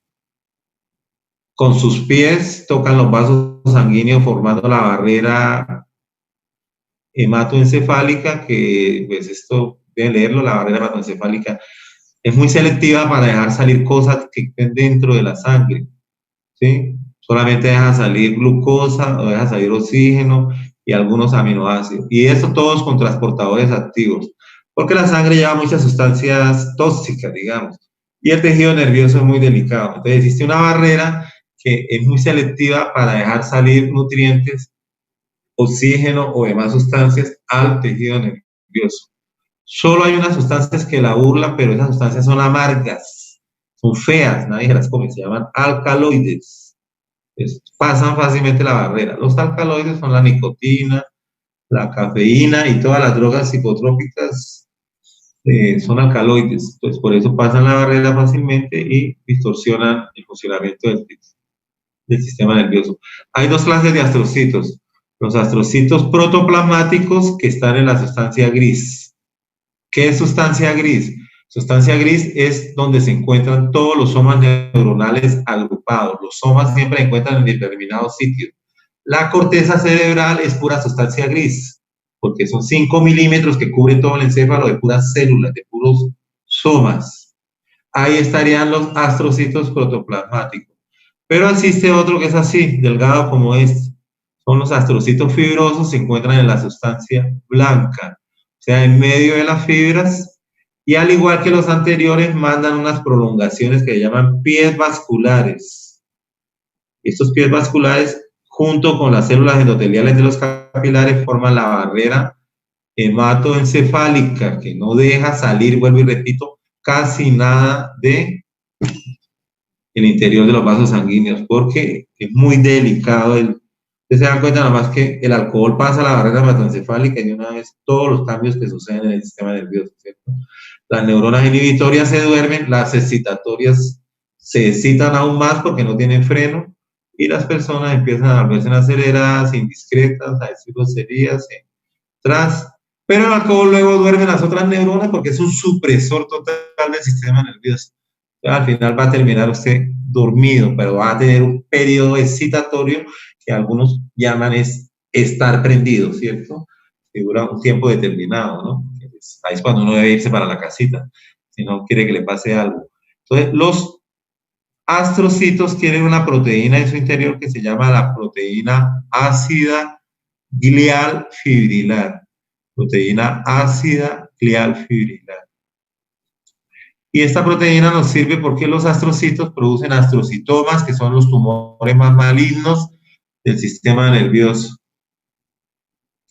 Los astrocitomas, prácticamente cuando usted le dice que tiene un astrocitoma, no tiene más de 6 meses de vida. Pero de todas maneras lo operan y le hacen quimioterapia. ¿Cómo saben que es un astrocitoma? Porque en la biopsia hacen marcadores para la proteína ácida, fibrilar ácida, y entonces solamente la producen los astrocitos. Se analizan filamentos intermedios que forman esta proteína y se da el pronóstico, porque hay unos astrocitomas más malignos que otros. Siempre en las enfermedades, en los tumores o cánceres, hay unos no son iguales, hay unos más malignos y por eso se hacen las biopsias y se hacen marcadores para hacer pronóstico. Ustedes saben que pronóstico es decir, le quedan 10, ¿no? La otra vez un paciente mío, ¿cuánto me queda de vida, doctor? Le dije, le quedan 10, 9, 8, 7, 6. Bueno, ¿qué otras células gliales hay? ¿Sí? Bueno, aquí estamos viendo la barrera, entonces vemos el capilar, la barrera hematoencefálica o neurovascular, vemos las células endoteliales y vemos las neuronas tocan los pies de los astrocitos, vean cómo le da la vuelta al capilar para mantenerlo hermético. Los capilares son capilares tipo 1, capilares continuos, son característicos de los capilares cerebrales, ¿cierto? El astrocito se le da nombre por... ¿Sí? Qué pena, tengo una pregunta. ¿Los astrocitos protoplasmáticos son las mismas células satélite? No. ¿Son diferentes? Son no iguales a estos platos, pero están, digamos, en la sustancia blanca, en los tractos, dándoles envoltura a estos azones. Las células satélites se encuentran, bueno, ahorita hablamos de las células satélites, vamos a ver si tengo por acá algo más. Aquí estamos viendo un astrocitoma, vean cómo las cavidades ventriculares se ven bien, y aquí el tumor ha desplazado y ha crecido bastante, pronóstico bastante malo, bastante irregular. La persona fallece, si es importante mucha gente va al entierro, si uno no es importante pues irá muy poquitos al entierro, ¿no? Vamos a hablar, voy a dejarle las funciones de los astrocitos que me parecen muy importantes, ¿sí? Entonces, limpian los desechos, nutren las neuronas directamente, no directamente, sino que le dan nutrientes, las mantienen en su lugar, o sea, la arquitectura, el soporte, fagocitan neuronas muertas, forman rutas de desplazamiento para células gliales, conducen el crecimiento axonal en la vida embrionaria, recaptura de neurotransmisores, retiran iones, todo lo que dice ahí, sí. Nunca me gusta ponerme a leer porque no es... Pero en síntesis podríamos hablar de las células gliales con este cuadrito, porque decimos, los astrocitos producen sostén y nutrición de las neuronas y una cosa que se llama sinaptosomas, que es separar el espacio sináptico por todos lados, cubrirlo para que quede oclusivo y totalmente ocluido, sellado y que no haya interferencia con ningún químico. Eso sucede en la sinapsis, lo producen los astrocitos, los sinaptosomas. Los oligodendrocitos mielinan el sistema nervioso central. La microglia no la hemos visto, viene de los monocitos de la sangre y es el macrófago. Macrófago quiere decir que hace fagocitosis, que elimina células muertas, que fagocita, que comen, ¿no? Eso se llama fagocitosis. Y limpia el sistema nervioso central, se encarga de la limpieza. No solamente hay los macrófagos, en el sistema nervioso central se llaman microglias. Pero los macrófagos en otras partes reciben otros nombres y hacen la misma función. Otra célula glial, las células ependimarias, son células cúbicas que revisten los ventrículos cerebrales y forman los plexos coroideos. Usted mira, los plexos coroideos producen el líquido cefalorraquídeo. Y los plexos también están hechos de células ependimarias. Las células de Schwann, que dijimos que mielinizan los axones, pero por fuera del sistema nervioso central. Fuera del sistema nervioso central es fuera de lo que queda en la cabeza y la columna vertebral. Lo que queda adentro se llama sistema nervioso central. Lo que queda fuera de esas dos estructuras, sistema nervioso periférico. Las células satélites no están acá, pero rodean las neuronas de los ganglios. ¿Qué son ganglios? Son somas neuronales fuera del sistema nervioso central. ¿Qué son núcleos? Son somas neuronales dentro del sistema nervioso central. El núcleo rojo, el núcleo gris, el núcleo ambiguo, el núcleo solitario. Eso está dentro de, ¿no? Y si está por fuera se llama ganglio, entonces ganglio simpático, ganglio parasimpático, pero son somas. Y los axones por fuera dijimos que se llaman nervios. Para preparar para esta clase, entonces generalmente pues lo que se dice en clase, lo que más tengo en cuenta, ¿cierto? Y dos libros para complementar que me parecen buenos, es el libro de Gardner y el libro de Ross, pero los otros libros generalmente traen lo mismo. Entonces, si tienen alguna pregunta... ¿Sí? ¿Las neuronas amilénicas pueden pasar impulso? Sí, pero son de baja velocidad, o sea, por lo menos como cuando tú tienes un dolor visceral, ¿sí? Que tienes inflamado el colon, ese impulso es lento, ¿cierto? Porque no es de vida o muerte.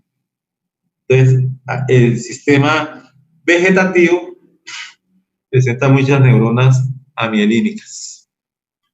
Pero esto, no quiero adentrarme tanto en esto, sino que ustedes supiesen más que todo qué es la neurona, qué partes tiene, cómo son los transportes, dónde se fabrican, algo de la sinapsis y de las células gliales, porque de aquí para allá ustedes van a empezar a ver todo eso, ¿no? Lo que es la neuroanatomía, lo que es desde médula, tallo, y van subiendo, y la mayoría de las preguntas del primer examen conciernen a estos temas. Inclusive creo que este tema va a ser el único tema para el primer examen de histología, ¿cierto? Más el tema de piel, que vamos a ver piel en laboratorio como tema, ¿no? Entonces, si tienen alguna pregunta, pues pueden hacérmela. Ahorita a las 4 ya tienen clase, ¿no? De laboratorio, creo que 3 grupos, fisiología, histología y anfiteatro, no sé. Pero ya empezamos, entonces me voy a salir ya para alcanzar a entrar y para que ustedes descansen un poco más. Pero si tienen alguna pregunta, pueden hacérmela. Profe, ¿puede poner tantico donde están las funciones de los astrocitos? ¿Esta? ¿Fusiones o los pies vasculares? No, las funciones. Funciones. Esa. Sí, entonces, observen ustedes, pues, los astrocitos, hay muchas células que salen como a la hipófisis, son astrocitos modificados. Para mí serían como las células más importantes, ¿no? Más numerosas. Digamos que por cada neurona existen 9 células gliales, por cada neurona. Pero las células gliales son 9 veces más pequeñas. Entonces, quiere decir que la mitad del sistema del tejido nervioso lo ocupan neuronas y la otra mitad lo ocupan células gliales, que son más numerosas, pero más pequeñas. Profesor, ¿Qué? qué pena interrumpirlo. Es que por ahí decía que había, creo que eran como 2 zonas, una era subventricular o algo así, y otra que no recuerdo bien, donde decía que había probablemente neurogénesis, pero igual es insignificante, ¿cierto? O sea, no nos sirve para nada, ¿o sí? No, pues más que neurogénesis, sí hay neurogénesis, se ha comprobado que aparecen más neuronas en ciertas partes, pero como la neurona es tan complicada con los contactos sinápticos y con todo, pues si una neurona muere, los contactos nunca se van a volver a hacer porque los contactos se van haciendo con la metodología que te dije, la plasticidad, se van haciendo día a día, ¿entiendes? Se van perdiendo, se van haciendo y se van perdiendo, pero los que perduran, lógicamente, como el idioma, como las cuestiones automáticas, eso no se pierden. Entonces, ya que me toca ese tema, se me olvida decirle que el 10% de las sinapsis son eléctricas, ¿no? Y el 90% son químicas, son las que usan neurotransmisores, espacio sináptico y todo esto que hablamos, ¿no? Las otras, el potencial de acción va y pasa derecho, no hay espacio sináptico. Entonces pasa derecho por uniones comunicantes. Entonces son sinapsis químicas, que son sinapsis como de más de las imágenes, sinapsis repetitivas, cosas que se hacen continuamente, como usted cuando va a caminar nunca piensa que va a poner un pie acá o que va a hacer eso, cómo va a reaccionar. Entonces las sinapsis químicas ya son un 10%, o sea, el 10% de lo que somos nosotros somos autómatas y el 90% somos todavía seres humanos, ¿cierto? En los autómatas consiste en eso, que son todas sinapsis eléctricas, ¿cierto? La sinapsis química, no, se necesitó más de 2.000 millones de años para evolucionar, ¿sí? O sea que 2.000 millones de años es muchísimo tiempo para haber llegado hasta, ¿no? Y la sinapsis también es importante saber que hay personas que tienen más neurotransmisores que otros. Si usted empieza a tener poco serotonina, empieza a ser depresivo y usted es más dinámico, si usted es más trabajador. O sea que muchas veces la manera de ser de uno no es porque uno quiera ser así, sino por sus químicos que tiene, por sus sinapsis. Y eso también lo hereda. Eso es hereditario porque los genes que codifican para estos neurotransmisores se heredan de padres a hijos. O sea, si hay depresión por baja serotonina, se hereda al gen también de baja serotonina que causa depresión o que causa insomnio, cuestiones así. Bueno, ok, ¿qué preguntitas tienen acerca de esto? Es muy interesante y da para mucho, pero... Profe, una pregunta que me surgió. ¿En la neurona los axones se pueden regenerar? Es muy difícil la regeneración de los axones. Sí se puede. Eso se llama proceso de Baldinger. Este mismo que yo le nombraba acá, que le dio nombre a la neurona, él estudió eso. Pero hay unos con fisioterapia, generalmente se buscan las envolturas del nervio, que se llama epineuro, y se pegan y con fisioterapia se vuelven a pegar, pero no quedan igual o quedan con un 50, un 30% de eficiencia, un 70%, depende del nervio. ¿Sí? ¿Qué otra pregunta? Vale, gracias. Profe, una pregunta así como de orientación. Esta información que usted nos dio hoy la encontramos toda en el capítulo de tejido nervioso de Garner. No.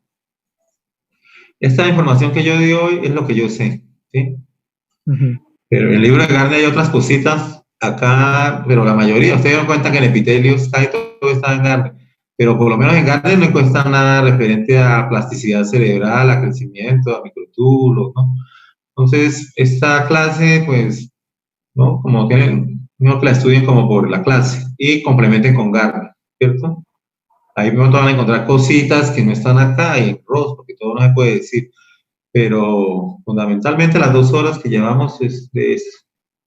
Bueno, ok, me despido porque tengo que entrar a otra. Entonces nos vemos ahora con el grupo y nos vemos en una próxima clase, las clases de laboratorio que voy a estar con ustedes. Bye, bye. Chao, profe, hasta luego. Profe, gracias. Muchas gracias.